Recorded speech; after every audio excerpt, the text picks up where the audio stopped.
এই যে এই দাড়িওয়ালারা কি ঠাকুর গো? তুমি তো ধূপ দিয়ে পুজো করতেছ। শালা অবলা জন্তুর এনে সংসার করতেছি মাইরি। দাড়িওয়ালারা কি ঠাকুর গো? এটা তো বিরাট কোহলি আর এটা তো রোহিত শর্মা। এরা কোন মন্দিরে থাকে? শালা গবেট মাল কোথাকার, মন্দিরে থাকবে কেন? এটা তো সব ভারতের খেলোয়াড়।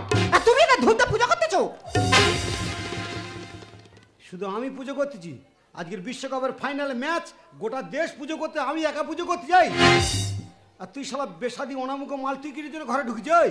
শান্তিভাবে খেলাটা দেখতে, ফাইনাল ম্যাচ এখন ডিস্টার্ব করে চলে যা, চলে যা।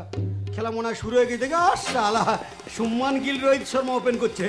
ঠিক আছে বাবা, ধরে খেয়াল, বাবা ধরে খেয়াল। যেভাবে নিউজিল্যান্ডের হারিয়েছি, এদের রং দোবা খেয়ে দিবি। আর এসব মারিয়ে পাঠিয়ে রোহিত শর্মা, ও তো আজকের বল ফাটাবে। আর সুম্মান গিল সচিনের জামাই, ওর কাছে কারো ঠেক নাই। মা মা শালা চার। ঠিক আছে ঠিক আছে বাবা, এইভাবে রানের গড়টা